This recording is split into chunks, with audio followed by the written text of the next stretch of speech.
শুরু করছি তোমাকে চাই লিখুনিতে।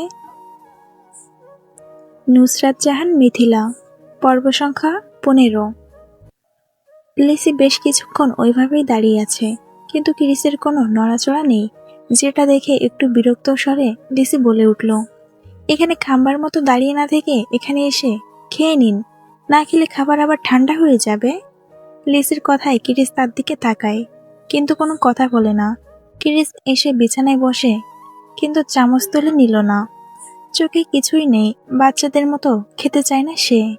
ক্রিস ঠান্ডা স্বরে বলে, আমি এখন খেতে চাই না। লিসি কিছুক্ষণ চুপচাপ তাকিয়ে থাকে, তারপর ধীরে ধীরে ক্রিসের সামনে বসে ট্রেতে ভাত তুলে ধরে। লিসি হালকা দৃঢ় কণ্ঠে বলে, না, আপনি খেতে চাইছেন বা না চাইছেন, আমি খাবার দেব, খেতে হবে। ক্রিস চুপ, তার চোখে অদ্ভুত অস্থিরতা। খেয়ে নিন তো, আমার ঘুম পাচ্ছে, আমি আপনাকে খাওয়ার পরে ঘুমাতে যাব, দ্রুত নিন। তুমি কি অন্ধ? আর তাছাড়া আমার খেতে ইচ্ছা করছে না। কোন আক্কেলে বলছেন আমি অন্ধ? আর খেতে ইচ্ছা করছে না তো আমি কি করব? আপনি খাবেন, তারপর যাব, আপনাকে খেতেই হবে। ইচ্ছা না করলেও খেতে হবে, ইচ্ছা করলেও খেতে হবে। তাহলে ঠিক আছে, খাইয়ে দাও। ক্রিসের এমন ঠান্ডা কথা শুনে লিসির গায়ের ভিতর অদ্ভুত শিহরণ বয়ে গেল। আপনার হাত নেই নাকি? না, আল্লাহ আপনার হাত দেননি। দেখছো তো, দেখো। দেখছো তো, দেখো। ক্রিস লিসিকে তার হাত দেখালে, দেখে ব্যান্ডেজ করা। একটু আগের ঘটনা হঠাৎ করে মনে পড়ে যায়, ঠিক কি অবস্থায় দেখেছিল সে ক্রিসকে। সবকিছু জেনেও হঠাৎ এমন কথা বলায় নিজের লজ্জা লাগছে লিসির। পরিস্থিতি সামাল দিতে দ্রুত বলে ওঠে, আপনার না হয় হাত কেটেছে, তাহলে চামচ দিয়ে খেয়ে নিন। আপনি তো আবার চামচ দিয়ে খান, এই নিন, আমি চামচও নিয়ে এসেছি। লিসি যখন চামচ এগিয়ে দিতে গেল, ক্রিস হালকা গম্ভীর সুরে থামিয়ে দিল। বললাম না খাবো না, যদি খাওয়াতে পারো তাহলে খাবো, আর চামচ ধরলে হাতে ব্যথা পাবো। লিসি বিরক্ত হয়ে নিঃশ্বাস ছাড়ল। বড় অদ্ভুত মানুষ তো আপনি। আমি চাচ্ছি আপনার কাছ থেকে দ্রুত সরে যেতে, আর আপনি উল্টো আরো বেশি করে টানছেন। ক্রিস ভ্রু তুলে মৃদু হেসে বলল, সত্যি আমি করছি কও। তার এই হালকা মজার ভঙ্গি লিসিকে আরো অস্থির করে তুলল। সে আর কথা বাড়ায় না। কে জানে, যাই বলুক না কেন, শেষমেশ ক্রিস তার হাত থেকেই খাবে। এটা যেন এক প্রকার নিয়ম হয়ে গেছে। রাগে দাঁত কিরমির করতে করতে লিসি, তার ভেতরে অস্বস্তি বিরক্তি যেন খাবারের উপর ঝরে পড়ছে। মাংসের টুকরো কেটে ভাতের সঙ্গে মেশানো ভঙ্গিটা এতটাই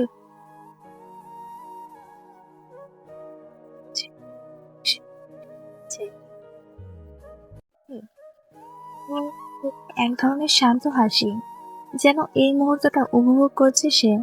লিসির বিরক্তি, রাগ, বাধ্যতা সবকিছুকে একসাথে। লিসি প্রথম কণা ভাত ক্রিসের দিকে এগিয়ে দিল। যান্ত্রিক ভঙ্গিতে হাত বাড়িয়ে দিচ্ছে সে। ক্রিস কোনো কথা বলল না, শুধু স্থির হয়ে চোখ নামিয়ে খাবারটা নিল আর ধীরে স্থির ভাবে খেতে শুরু করলো। লিসির ভেতরে তখনও রাগ ফুটছে, অথচ বাইরে থেকে কিছুই বোঝা যাচ্ছে না। ক্রিস চুপচাপ ভাত মুখে নেয়, কিন্তু চেষ্টা করে যেন বাচ্চাদের মতো না খেতে। লিসি বুঝতে পারে, তাই আরো একটু করে ভাত তুলে ধরে। এবার একদম জোর করে মুখের দিকে নেয়। ক্রিস ক্রিস অচেতন ভাবে কিছু বলতে চায় না, কিন্তু লিসির যত্ন আর দৃঢ়তা তাকে ধীরে ধীরে ভেতরে তৃপ্তি দেয়। হালকা ঝড়ের শব্দ, জানালার নীল আলো, রক্তের দাগ, সব মিলে এই মুহূর্তে দুজনের মধ্যকার অদ্ভুত নীরবতা, তীব্রতা এবং যত্ন একসাথে ফুটে উঠেছে। লিসি আবার ভাত তুলে দেয়। এবার ক্রিস চুপচাপ খেতে শুরু করে। হঠাৎ মনে হয় সে আসলে লাজুকভাবে সন্তুষ্ট হচ্ছে, যদিও মুখে কিছু দেখাচ্ছে না। খাওয়ানো শেষ। লিসি তাড়াহুড়া করে ট্রেটা হাতে নিয়ে দরজার দিকে এগোতেই হঠাৎ পেছন থেকে ক্রিসের গম্ভীর কণ্ঠ কেটে গেল নীরবতা। থামো। পা হঠাৎ থেমে গেল লিসির। বুকের ভেতর কেমন যেন মোচড় মেরে উঠল, যেন শ্বাস আটকে আসছে। ধীরে ধীরে পেছন ফিরে তাকাতে দেখে ক্রিস অর্ধেক হেলান দিয়ে বসে আছে, চোখ দুটো তার দিকে স্থির হয়ে আছে। সেই দৃষ্টি ভারী, গাঢ়, যেন ভেদ করে ফেলছে তার বুকের ভেতর। ক্রিস মৃদু স্বরে বলল, এমন করে পালাচ্ছ কেন? লিসি ঠোঁট কামড়ে কষ্টে সৃষ্টে নিজেকে সামলে নিল। পালাচ্ছি না, আমি কাজ শেষ করেছি, এখন যাই। ক্রিস ঠোঁটের কোণে এক টুকরো ব্যঙ্গ মিশ্রিত হাসি ফুটিয়ে বলল, মিথ্যা বলছো? তোমার চোখে ভয় লেখা আছে। ভেবেছ আমি কিছু করব তোমায়? লিসি গলা শুকিয়ে গেলেও কণ্ঠে জোর আনার চেষ্টা করলো। আমি কেন ভয় পাবো? আপনি তো আমার বড়। ক্রিস এবার সামান্য সামনে ঝুঁকলো, গলার স্বর নিচু করে আরো তীক্ষ্ণভাবে বলল, কিন্তু ভুলে যেও না, বড়রা মাঝে মাঝে সবচেয়ে ভয়ঙ্কর হয়ে ওঠে। এক মুহূর্তে ঘরের বাতাস ভারী হয়ে উঠল। লিসির শরীরের লোম খাড়া হয়ে গেল, বুক ধড়ফড় করতে লাগলো। সে চোখ নামিয়ে নিল, যেন কোনোভাবেই সেই দৃষ্টিটা সহ্য করতে পারছে না। হঠাৎ ক্রিসের কণ্ঠস্বর বদলে গেল, ভারী থেকে একেবারে নরম হয়ে এলো। ভয় পেও না লিসি, আমি কাউকে আঘাত করতে চাই না, অন্তত তোমাকে তো একেবারেই না। শেষ কথাগুলো বিদ্যুতের মতো আঘাত করল লিসির মনে। এই শিহরণ বয়ে গেল শরীরের ভেতর দিয়ে। সে কোনো উত্তর দিল না, শুধু ব্যস্তভাবে ট্রেতে জিনিসগুলো সাজাতে থাকে, যেন সে পালাতে চায়। ক্রিস আর কিছু বলল না, শুধু সেই চোখ দুটো রেখে দিল তার পেছনে। অদ্ভুত এক দৃষ্টি, যার ভেতরে ভয়ও আছে, আবার এমন এক টানও আছে যা অস্বীকার করা যায় না। ঝড়ের হাওয়া বাইরে তীব্র, জানালার কাঁচ বারবার কেঁপে উঠছে। ক্রিস বিছানায় বসে, কিন্তু চোখ সবসময় লিসির দিকে। খাবার খাওয়া শেষ হতেই লিসির ট্রে তুলে দরজার দিকে এগিয়ে যায়। ঠিক তখনই ক্রিস হঠাৎ উঠে দাঁড়িয়ে লম্বা পা ফেলে এগিয়ে যায়। এক ঝটকায় হাতে থাকা ট্রেটা কেড়ে নেয়, পাশে টেবিলে রেখে দেয়, আর এক হাত দিয়ে লিসিকে হ্যাচকা টানে মেরে দরজার কাছে দেওয়ালে চেপে ধরে লিসিকে। দু হাত দুপাশে রেখে পুরো শরীর দিয়ে দেওয়ালে ঘিরে ফেলে তাকে। ক্রিস গম্ভীর খুনসুটি ভরা স্বরে, লিসি শর্মা, এত রাতে বয়ফ্রেন্ডকে খাওয়াতে এসেছ? ডিনার তো করালে, কিন্তু মিষ্টিটা বাদ দিলে কেন? একটা দেবে না? তার কণ্ঠে মিশে আছে দাপট, মজার অদ্ভুত এক নেশা। লিসি লজ্জায় কাপা কণ্ঠে বলে, কি কি কি বলছেন আপনি? ছাড়ুন আমাকে। সে দরজার হ্যান্ডেল ধরতে চায়, কিন্তু ক্রিস কাছে আরো ঝুঁকে আসে। মুখ থেকে গরম নিঃশ্বাস লিসির গালে লাগছে। লিসির বুক ধুকধুক করছে, মাথা ঘুরে যাচ্ছে লজ্জায়। ক্রিস ফিসফিসিয়ে একদম মুখের কাছে এসে বলল, শুধু একবার, আমি চাচ্ছি তোমার থেকে। ক্রিসের কথায় লিসি বারবার বিরক্ত আর ভয়কে নিয়ন্ত্রণ করার চেষ্টা করলো। সে চাচ্ছিল কোনোভাবে এখান থেকে পালিয়ে যাক, এসব ভেজাল কথার চাপ থেকে মুক্তি পেতে। কিন্তু ক্রিস তো কোনো সাধারণ মানুষ নয়, ছায়ার মতোও নয়। লিসি যতই নড়াচড়া করছে ছাড়ার মতোও নয়। লিসি যতই নড়াচড়া করছে, ক্রিস ততই ঘেঁষে তার দিকে এগোচ্ছে। তার দৃষ্টি, তার উপস্থিতি, সবকিছু যেন লিসির ভেতর ভয় আর লজ্জার ঢেউ তোলে। নিজেকে ছাড়া দেওয়ার সব চেষ্টা যখন ব্যর্থ হলো, তখন লিসি চোখ বন্ধ করে গম্ভীর নিঃশ্বাস নিল। জীবনে প্রথম সে এমন কিছু করতে যাচ্ছে। ভয়, লজ্জা এবং অজানা উত্তেজনা একসঙ্গে শ্বাস নেওয়াটাকেও কষ্টকর করে তুলছে। ভেতরে সমুদ্রের মতো উত্থান পতন করছে অনুভূতি, কিন্তু লিসি চেষ্টা করলো সামলে রাখতে। লাজুক চোখে সে ক্রিসের দিকে তাকালো, মনে মনে জানে, যদি সে এই মুহূর্তে হাল ছাড়ে, গমের উপর দিয়ে কিছুটা নিয়ন্ত্রণ ফিরে পেতে পারে। কিন্তু ক্রিস যদি একেবারে কাছে আসে, তাহলে তার মান সম্মান কি অক্ষুণ্ণ থাকবে? এটি একটি মেয়ের কাছে সবচেয়ে মূল্যবান সম্পদ, আর সেটি কেউ হারাতে চায় না, বিশেষ করে লিসির মতো এক রক্ষণশীল লাজুক মেয়ের জন্য। নিজে নিজে সান্ত্বনা দেয় লিসি, ভেতরে তার ঝড় বয়ে যাচ্ছে। লিসি চোখ বন্ধ করে ফেলে, মনে হয় হার মেনে যাবে, কিন্তু হঠাৎ ভেতরে সাহস জাগে। লিসি চোখ নামিয়ে লাজুক দৃঢ়তায় বলে, চোখ বন্ধ করুন। ক্রিস অবাক হয়ে তাকায়, তারপর হালকা মুচকি হেসে চোখ বন্ধ করে। সেই মুহূর্তে লিসি দ্রুত মুখটা এগিয়ে দিয়ে একটা ছোট্ট উষ্ণ কিস দেয় গালে। চোখ খোলার আগেই দ্রুত টেবিলের উপর থেকে ট্রে নিয়ে সরে যায় দরজার দিকে। ক্রিস চোখ খুলে স্তব্ধ হয়ে দাঁড়িয়ে থাকে, তারপর নিজের গালে হাত ছুঁয়ে মৃদু হেসে ফেলে। এমন হাসি যা হয়তো কেউ কোনোদিন দেখেনি। ক্রিস মনে মনে ফিসফিস করে, চুপি চুপি মিষ্টি চুরি করে দিলে লিসি শর্মা। লিসি তড়িঘড়ি ঘর থেকে বেরিয়ে যায়, মুখে লজ্জার লালাভা আভা। ক্রিস ফ্রেশ হয়ে উঠে দাঁড়ায়, হাসি এখনো মুখে লেগে আছে। ঝড় থেমে আসছে, আর এই ঝড়ের রাত যেন তার ভেতরের থেকে সব ক্লান্তি ধুয়ে দিল। ক্রিস এবার হালকা করে ফ্রেশ হতে চলে যায়। ফ্রেশ হয়ে এসে সে এবার ঘুম দেবে।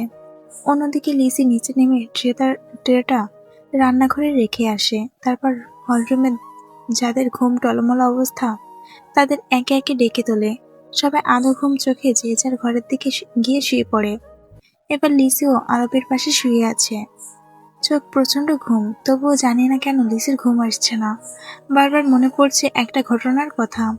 মনে পড়তেই বুকের ভেতর হালকা কাঁপন আর ভীষণ লজ্জায় ভরে উঠছে পুরো শরীরটা। আজ লিসি জীবনে প্রথমবার সজ্ঞানে কোনো পুরুষের গালে কিস করেছে। হ্যাঁ, সে নিজে থেকে করেছে, যদিও এর আগে ক্রিস তাকে লিপ কিস করেছে। কিন্তু সেই মুহূর্তগুলোতে লিসির কোনো মতামত, কোনো ইচ্ছা, কোনো সিদ্ধান্ত ছিল না। সবটা হয়েছিল ক্রিসের জেদে, ক্রিসের নিয়ন্ত্রণে। কিন্তু আজ সে নিজ ইচ্ছাতে এগিয়ে গিয়ে করেছে। এখন বারবার সেই মুহূর্তটা মনে পড়ছে আর লিসি পাগল হয়ে যাচ্ছে লজ্জায়। বালিশে মুখ গুজে রাখছে, তবুও মনে হচ্ছে বুকটা যেন ধড়ফড় করে কেটে যাবে। ভোরের প্রথম আলোয় জানালার পর্দা হালকা দুলে ওঠে। মোলায়েম রোদ্দুর ঘরের ভেতর ছড়িয়ে পড়তে সাদা দেওয়ালে সোনালির আভা লেগে আছে। জানালার ধারে রাখা টবের ফুল গাছে যেন সূর্যের দিকে মুখ তুলে হাসছে। চারদিকে একেবারে পরিষ্কার, ধুলো মুক্ত, সাদা ঝকঝকে একটা সকাল। পাখির ডাক, হালকা বাতাসে দুলতে থাকা গাছের পাতা, আর দূরে কারো কারো উঠানে ঝাড়ু দেওয়ার শব্দ, সব মিলিয়ে পরিবেশটা হয়ে উঠেছে অদ্ভুত প্রশান্ত। বাড়ির ভেতরে যেন একটা আলাদা নীরবতা। রান্নাঘর থেকে মৃদু ভাতের গন্ধ ভেসে আসছে, কোথাও আবার দুধ ফোটার টুকটাক শব্দ।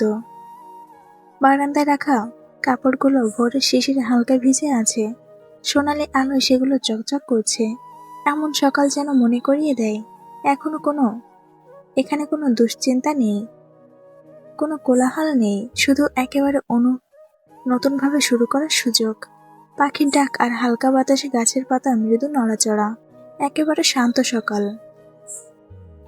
এক এক করে সবাই ঘুম থেকে উঠে আসতে শুরু করলো। কারো চুল এলোমেলো, কারো মুখে হালকা ঘুমের ছাপ, কিন্তু পরিবেশটা অদ্ভুত সুন্দর আর প্রশান্ত। হলরুমের টেবিলের উপর ধোয়া ওঠা চায়ের কাপ সাজানো। সুপ্রিয়া এক হাতে চায়ের কাপ এগিয়ে দিয়েছে, অন্য হাতে হালকা হাসি। প্রিয়া পাশের সোফায় বসে মজে মজে চা খাচ্ছে। কেউ আরাম করে সোফায় হেলান দিয়ে খবরের কাগজ খুলে পড়ছে। পাতা উল্টানোর শব্দে সকালের প্রশান্তি আরো গভীর হয়ে উঠছে।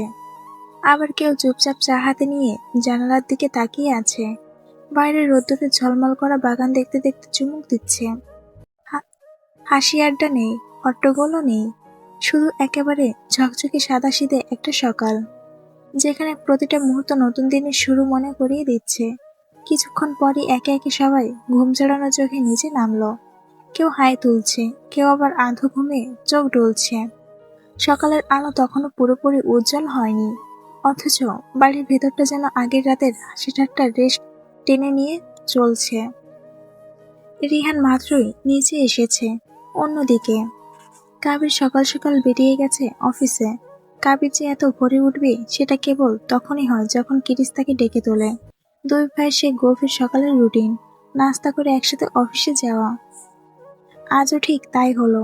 ক্রিস প্রতিদিনের মতো আজও ভোরবেলা জিম সেরে ফ্রেশ হয়ে গিয়েছে, এমনকি যেন কিছুই ঘটেনি ওর সময়। ওর রুটিন সবকিছু অপরিবর্তিত। এমন এমনকি যেন কিছুই ঘটেনি ওর সময়।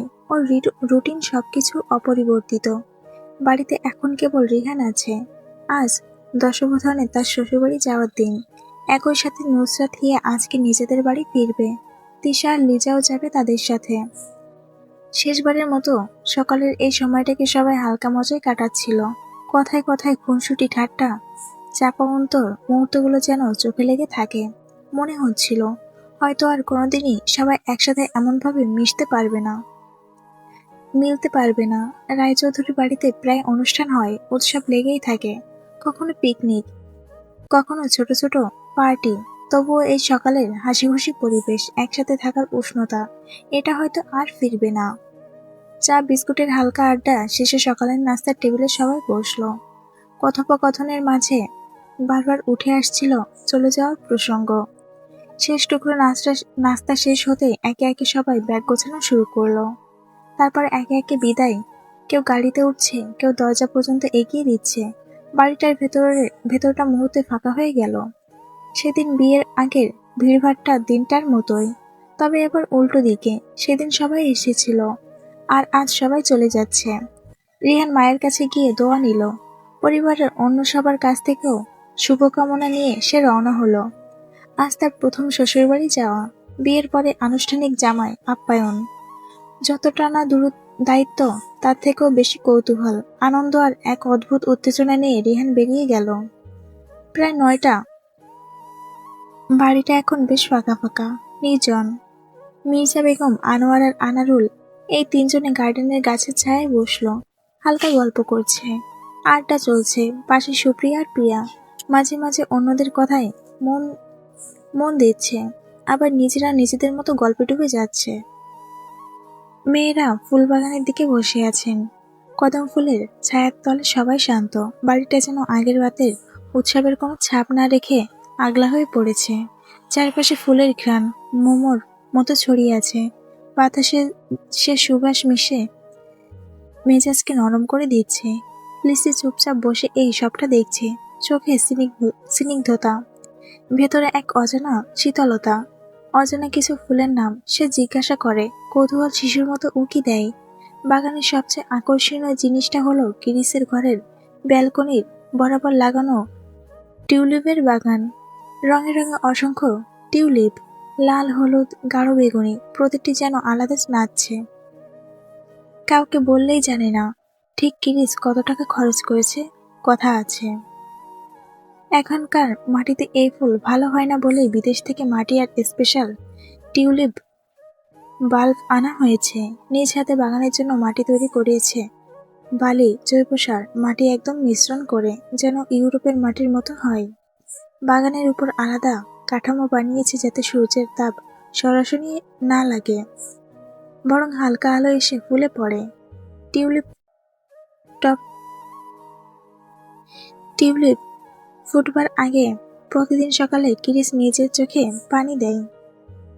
মাটি নরম করা সবকিছু চেক করত।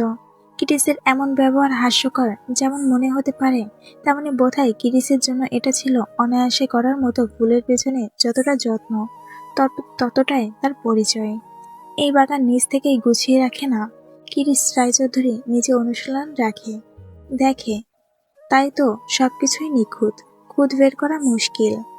আরবের মুখে টিউলিপের ইতিহাস, রং, গিরিসের যত্ন গল্প শুনে লিসির মনে হঠাৎ দুষ্টু একটা ভাবনা ঘেরল। গিরিস যে সবার জন্য সেই বাগানে যাওয়া নিষেধ করেছে, এমন বিধান যে লিসি শুনেছিল, তারই বিরুদ্ধে একটু লঙ্ঘন করা উৎসুকতা জাগল। সে ভাবল, কেন এই ফুলগুলো এত স্পেশাল, কেন এত যত্ন? লিসির চোখে টিউলিপ ছিল সবসময় প্রথম পছন্দ, তবে টিউলিপ যেন বাংলাদেশের সচরাচর পাওয়া যায় না। ফোনে সংকেত দেখে সে কল্পনা করেছিল, আর এখন সামনাসামনি সে কল্পনাকে ছুঁয়ে দেখার সৌভাগ্য পাচ্ছে। এত কাছে থেকে, এত ঘ্রাণে, এত রঙে। এ উপলব্ধি লিসিকে এক অদ্ভুত নাড়ি দিল। এক পলকে বাসনার মাঝখানে কৌতূহল জ্বলে উঠল। আজ লিসির মনে এক অদ্ভুত জেদ চেপেছে। ভাবল, আজ যদি গিরিস এই বাগানে যাওয়ার জন্য বাড়িতে ঝড়ও তোলে, তবুও আমার কিছু আসে যায় না। আমি আজ এই বাগানে যাবই, শুধু যাব না, ওই টিউলিপ ফুল তুলে তারপর বের হব। এই দুষ্টু বুদ্ধির কথা যখন সে আরবি, সুরভি আর জারাকে বলল, তখন তিনজনের চোখ হঠাৎ বড় বড় হয়ে গেল। তাদের দৃষ্টিতে বিস্ময়, অবিশ্বাস আর খানিকটা মজা। সুরভি বইয়ের পাতা থেকে মুখ তুলে তাকালো লিসির দিকে। ওর চেহারায় এমন এক অভিব্যক্তি যেন বলছে, মেয়ে তুই কি বোকা নাকি, না আসলে পাগল হয়ে গেছিস। সে বুঝতে পারছিল না হাসবে নাকি লিসির এমন দুঃসাহস দেখে কেঁদে ফেলবে। আরবি তো একেবারেই উল্টো, মুহূর্তের মধ্যে লিসির সাথে একমত হয়ে মাথা ঝাঁকালো। এতদিনে তারা শুধু বোন না, ভালো বন্ধু, বরং বেস্ট ফ্রেন্ড হয়ে গেছে। লিসির এমন দুষ্টু ভাবনা তাকে ভেতর থেকে খুশি করে দিল। আরবি বরং চোখ টিপে হেসে ফেলল। সে তো এমনিতে লিসির সঙ্গী হয়ে গেছে, বোন ছাড়াও এখন সে লিসির বেস্ট ফ্রেন্ড। হাসতে হাসতে বলল, ঠিকই তো, এতদিনে কারো হিম্মতই হয়নি ওই বাগানে ঢোকার। তুই যদি ঢুকিস আমি কিন্তু তোর সাথে যাব। এই কথায় লিসির আত্মবিশ্বাস যেন আরো বেড়ে গেল। কিন্তু জারার অবস্থা সম্পূর্ণ আলাদা। সে একেবারে হেসে লুটোপুটি খেতে লাগলো। ঘাসের উপর গড়াগড়ি খেতে খেতে বলল, আই এম ড্যাম শিওর ভাইয়া বাড়ি এসে যখন দেখবে লিসি টিউলিপ ফুল তুলেছে, তখন রাগে নিউক্লিয়ার বোমার মতো ফেটে যাবে। তারপর হেসে চোখে জল চলে এলো জারার। আরবি আবার মজা করলো, আরে ভুল বললি, তোর তো মনে হয় রাগে কিডনি অ্যাটাক না করলে হচ্ছে। সবাই তখন হেসে ফেটে পড়ল। সুরভি বই বন্ধ করে বলল, তোরা দুজন তো একেবারে মাথা খারাপ করে দিলি। জানিস তো ভাইয়া কেমন, যেটা নিষেধ করেছে সেটা কেউ করলে সহ্য করে না। কিন্তু কিন্তু লিসির মুখে সেই দুষ্টু হাসি লেগেই রইল। সে মৃদু হেসে বলল, যাই হোক, আমি ওই ফুল দেখবই। টিউলিপ আমার সবচেয়ে প্রিয় ফুল। এতদিন শুধু ছবিতে দেখেছি, আজ যদি সামনে এত সুন্দর করে ফুটে থাকে, তবে আমি নিজেকে আটকাতে পারবো না। এই দৃঢ়তায় সবাই আবার একে অপরের দিকে তাকালো। সুরভি চুপচাপ দীর্ঘশ্বাস ফেলল, আরবি মাথা ঝাঁকিয়ে সায় দিল, আর যারা আবার নতুন করে হেসে উঠল। ফুলবাগানের চারপাশে তখন কেবল পাখির ডাক, হালকা বাতাস আর মাটির গন্ধ। কিন্তু এই নির্জনতায় ভেতর লিসিকে মনে কেবলই বাঁচতে থাকলো, আমি যেতেই হবে, নিষেধ ভাঙতেই হবে। গার্ডেন তখনও শান্ত, ফুলের ঘ্রাণে ভরে আসছে চারপাশ। লিসি, আরবি, সুরভি আর যারা হাসি ঠাট্টার পরও চুপচাপ বসে আছে। কিন্তু লিসির মনে সেই একই জেদ ঘুরছে, আজ আমি ওই বাগানে ঢুকবই, টিউলিপ ছিঁড়বই। ওরা এখনো কথাবার্তা বলছে, হঠাৎ বাড়ির ভেতর গাড়ির হর্ন শোনা গেল। কেউ ভাবেনি এত তাড়াতাড়ি কিরিস আর কাবির ফিরবে। আসলে আজ সকালে তারা দুজন অফিস গিয়েছিল। গুরুত্বপূর্ণ একটা মিটিং ছিল, সেটাও সেরে ফেলেছে সকাল সকাল। সাধারণত কিরিস সারাদিন অফিসে ব্যস্ত থাকে, কিন্তু আজ ব্যতিক্রম। কারণ জানতো বাড়িতে আজ সবাই ছুটে যাচ্ছে, বাড়ি ফাঁকা হয়ে পড়বে। তাই ইচ্ছে করে তারা দুজন মিটিং শেষ করে সকাল সকাল ফিরে এসেছে, পরিবারের সঙ্গে সময় কাটাবে বলে। গাড়ি দাঁড়াতেই ঘরের ভেতর দারোয়ান দৌড়ে গিয়ে দরজা খুলল। কিরিস আর কাবি ধীরে পায়ে ভেতরে ঢুকলো। দুটো স্যুট পরা, ফ্রেশ, চোখে মুখে এখনো অফিস এসে গাম্ভীর্য। আর এদিকে ফুলের বাগানে লিসি আস্তে আস্তে উঠে দাঁড়ালো। চোখে সেই দুষ্টু ঝিলিক, ঠোঁটে দুষ্টু হাসি। সে আরবের হাত ধরে ফিসফিস করে বলল, চল, আজ না হলে আর কোনোদিন হবে না। ভাইয়া আসুক বা না আসুক, আমি টিউলিপের বাগানে ঢুকবই। আরবি কেঁপে উঠল, তুই পাগল, এখন যদি ভাইয়া দেখে ফেলে? যারা হেসে কুটি কুটি হয়ে বলল, ওরে বাবা, এখন যদি ভাইয়া দেখে তাহলে তো সোজা নিউক্লিয়ার বোমা। সুরভি বইটা আঁকড়ে ধরে ফিসফিস করে বলল, প্লিজ লিসি, থাম, এখন সময় আছে। কিন্তু লিসি কারো কথা শুনল না। ধীরে ধীরে টিউলিপের বাগানের দিকে এগিয়ে গেল। বাতাসে টিউলিপের রঙিন পাপড়িগুলো দুলছে, রোদের আলো যেন রত্নের মতো ঝলমল করছে।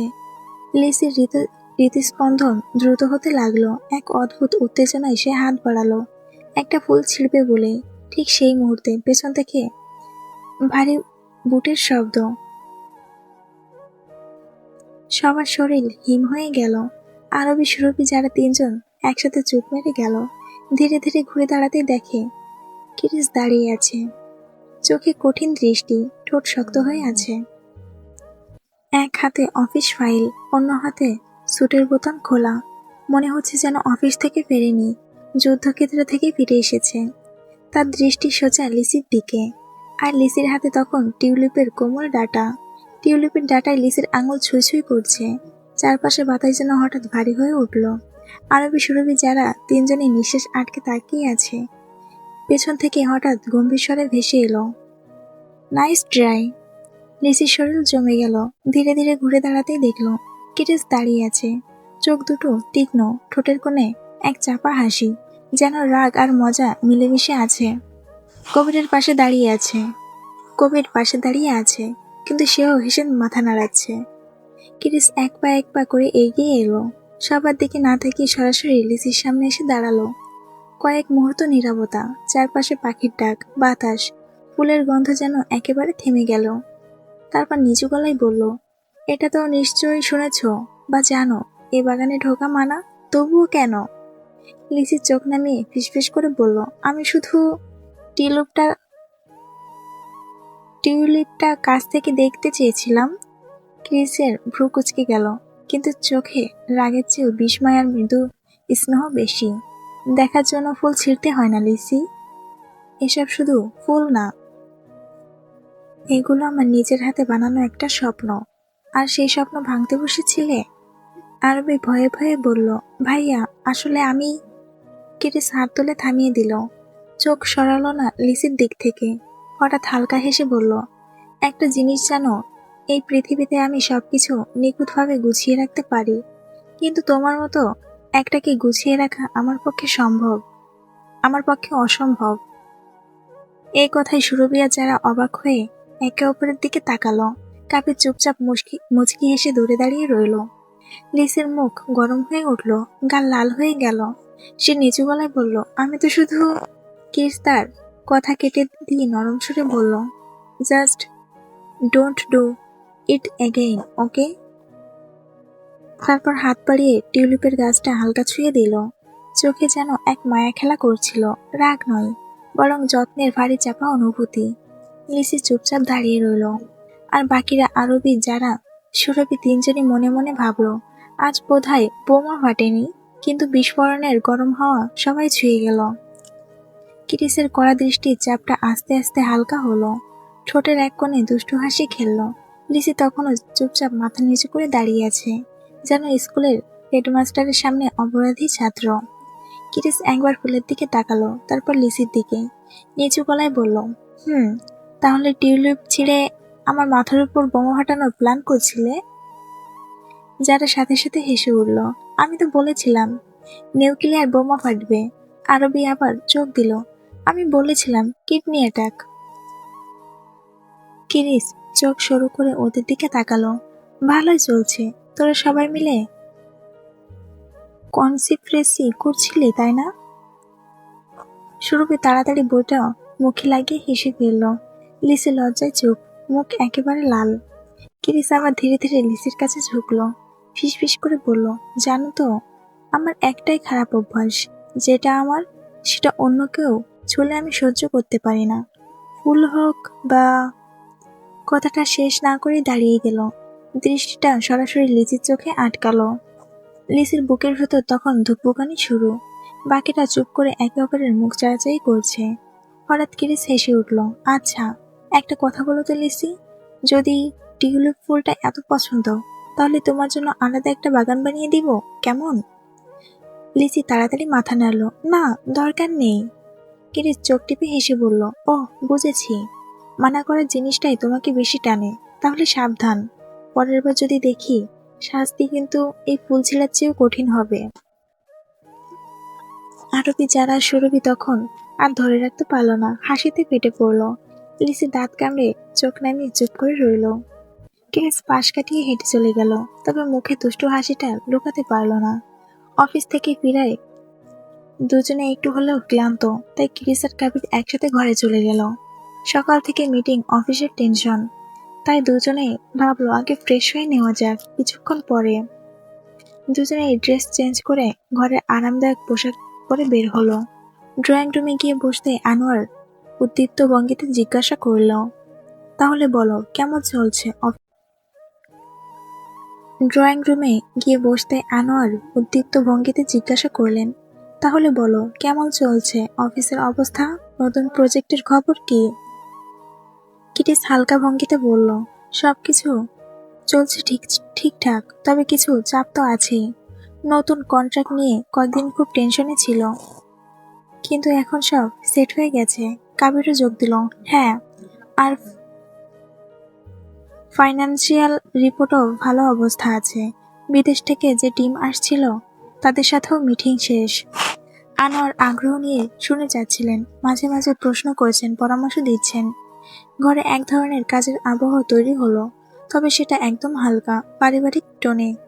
এদিকে সুপ্রিয়া আর প্রিয়া রান্নাঘরে চলে গেল দুপুরের রান্নার কাজে। মশলার গন্ধে ঘরে ভরে উঠল। মির্জা বেগম হালকা ব্যথার কারণে নিজের ঘরে গিয়ে পা তেল মালিশ করে একটু বিশ্রাম নিলেন। আর বাকি মেয়েরা, ওরা তো পুরো ড্রয়িং রুম জুড়ে বসে লিসির উপর ঝাঁপিয়ে পড়েছে। আরবি যারা সুরভি সবাই মিলে একসাথে একটানা খোঁচা মারছে।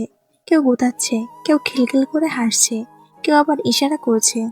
লিসি প্রথমে প্রতিবাদ করলো, আরে তোমরা থামো তো, কতবার বললাম এসব করিস না।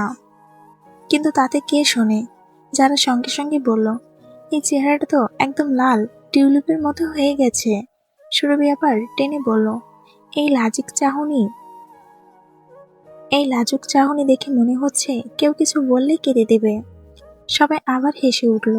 লিসির আগে গলা উঁচু করে বলল, চুপ করো তোমরা, আমি কিন্তু একটুও মজা পাচ্ছি না। কিন্তু কথাটা শেষ হতেই সে নিজেই অভিমানী ভঙ্গিতে মুখ ঘুরিয়ে চুপ করে গেল। গালে লাল আভা ছড়িয়ে পড়েছে, তবুও কিছু বলতে পারছে না। মেয়েরা আবারও একসাথে কিলকিল করে হেসে উঠল। ড্রয়িং রুমটা যেন একেবারে উচ্ছ্বাসে ভরে গেল। কিরিস আর কাবির বাবার পাশ থেকে উঠে মেয়েদের পাশের দিকে আসতে থাকে। ওদের পাশে যেতেই হেসে খেলে ভরা পরিবেশটা চোখে পড়ল। মেয়েরা সবাই লিসিকে ঘিরে ধরেছে, যেন ছোট্ট একটা শিকারীকে নিয়ে খেলা করছে। লিসি তখন ঠোঁট ফুলিয়ে বসে আছে, কারোর সাথে চোখও মিলাচ্ছে না। কখনো হালকা প্রতিবাদ করছে, কিন্তু শেষে চুপ করে গেছে। অভিমান জমে গিয়েছে মুখে। কাবির হাসি মুখে দৃশ্যটা দেখলো, হালকা মজা করে বলল, আরে এখানে আবার কি চলছে? সবাই হেসে উঠল, কিন্তু কিরিসের চোখ শুধু এক জায়গায় আটকে গেল, লিসির অভিমানী মুখে। তার ভ্রু হালকা কুঁচকে গেল, চোখে সেই বিশেষ দৃষ্টি যা সবাইকে গম্ভীর করে দিতে পারে। সুরভি হেসে বলল, ভাইয়া, আমরা তো কিছুই করিনি, শুধু একটা খোঁচা মারছিলাম। কিরিস হালকা গলা নামিয়ে বলল, খোঁচা মারে যে? তার মুখটা লাল হয়ে অভিমান জমে আছে, সেটা কি তোমরা দেখতে পাচ্ছ না? সবাই থমকে গেল। হাসি মুহূর্তের জন্য থেমে গেল, যেন ঘরের মধ্যে চাপা নীরবতা নেমে এলো। কিরিস ধীরে ধীরে সামনে গিয়ে সোফার হেডে দাঁড়িয়ে পড়ল, দৃষ্টি একেবারে লিসির উপর স্থির। তোমরা মজা করতে পারো, কিন্তু একটা সীমার ভেতর। কাউকে নিয়ে বেশি খোঁচা মারা ভালো অভ্যাস নয়। লিসি ভয়ে নয়, বরং লজ্জায় আর অস্বস্তিতে মাথা নিচু করল। মুখের পাশে চুল গাল বেয়ে নেমে এসেছে, কপালে হালকা ঘাম জমেছে। কাবির হেসে পরিস্থিতি হালকা করলো, আরে ভাই, এতটা সিরিয়াস হওয়ার কিছু নেই, মজা করছে ওরা। কিরিস গম্ভীরভাবে লিসির দিকে একবার তাকিয়ে হালকা দীর্ঘশ্বাস ফেলল। তারপর আবার সবার দিকে তাকিয়ে কড়া অথচ ঠান্ডা গলায় বলল, ঠিক আছে, তবে মনে রেখো, কাউকে কখনো এমন ভাবে কথা বলবে না যাতে সে কষ্ট পায়। মুখের কথার ঢিল একেবারে ছুঁড়ে মারলে দ্বিতীয়বার ফেরত পাওয়া যায় না। সে যাই হোক, পরের বার থেকে সাবধান, আর কথাটা যাতে মনে থাকে। কাবির বলল, আরে কি বলছিস? আমি গ্যারান্টি দিচ্ছি, মরার পরেও মনে থাকবে। দেখতে হবে না এই বাণী কে বলেছে। সবাই আবারও হেসে উঠল, তবে এবার সেই হাসির মধ্যে ক্রিসের রাগের ভয়ে মিশে গেল। লিসি তখনও মাথা নিচু করে বসে আছে, কিন্তু ভেতরে বুকের ভেতর অদ্ভুত এক শিহরণ বয়ে যাচ্ছে। ক্রিসের সেই রাগের আড়ালে থাকা অদ্ভুত যত্নশীল দিকটা সে এড়িয়ে যেতে পারল না। দুপুরে খাওয়া শেষে হওয়ার পর ঘরে হালকা নীরবতা নেমে এলো। সবাই তার নিজের রুমে চলে গেছে বিশ্রাম নেওয়ার জন্য। মেয়ে ছেলে বড় বৃদ্ধ সবাই যেন ধীরে ধীরে নিঃশ্বাস ফেলে আর ক্লান্তি সামলাচ্ছে। লিসি উঠল উপরে ব্যালকনিতে।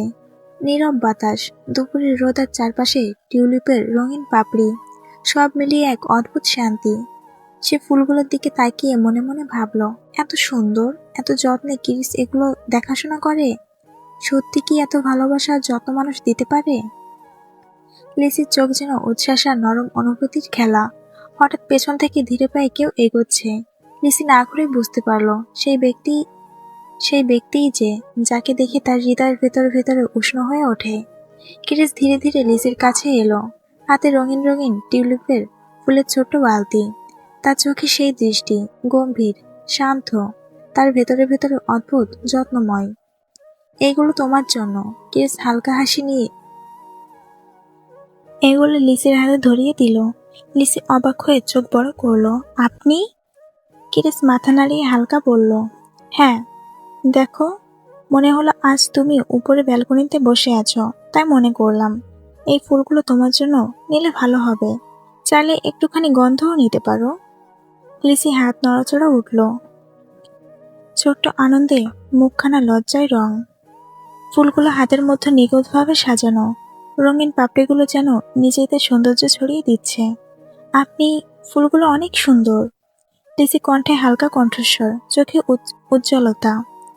কিরিস হালকা হেসে বলল, আমি জানি, যদি আমি এখন না এনে দিই তাহলে আমি আর আমার বাগানের ফুল খুঁজে পাবো না।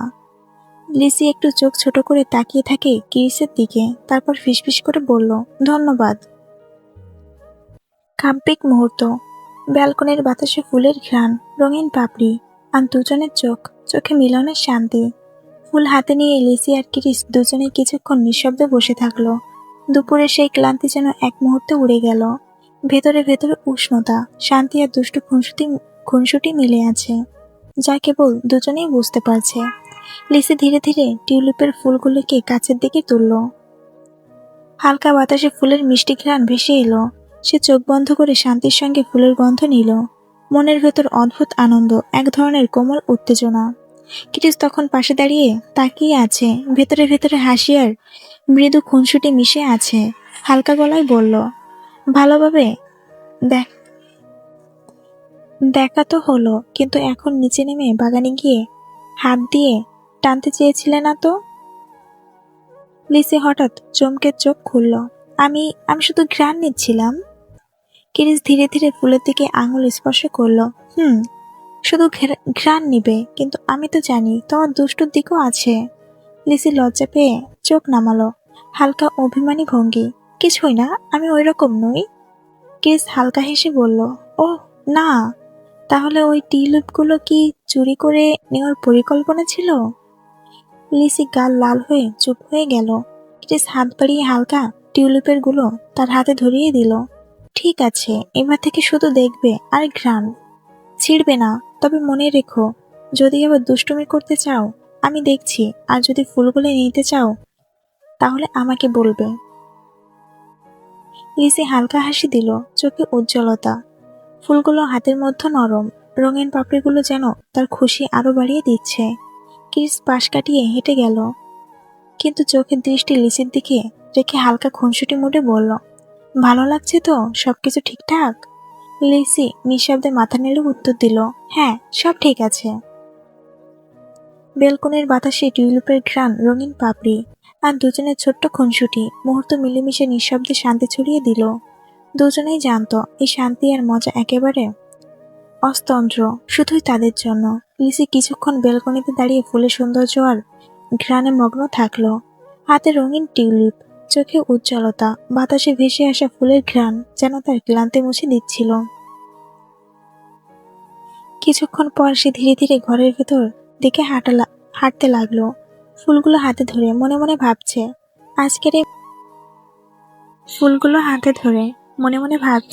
আজকের এই মুহূর্ত কত অদ্ভুত সুন্দর। পেছনে একটু দূরে দাঁড়িয়ে কিরিস চুপচাপ তাকিয়ে আছে। সে দেখছে লিজির ছোট ছোট মুভমেন্ট, হালকা হাসি আর অভিমানী ভঙ্গি।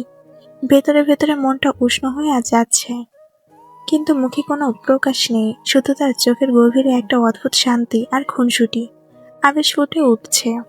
লিসি ঘরে ঢুকে ফুলগুলো নিরাপদ স্থানে রাখলো। কিরিস ধীরে ধীরে পেছন ফিরে গেল, নীরবভাবে লিসিকে লক্ষ্য করে। কিছুক্ষণ নিঃশব্দে সব শান্ত, যেন দুজনের মধ্যে শুধু এই ক্ষুদ্র খুনসুটি ও সৌন্দর্যের মুহূর্ত রয়ে গেল।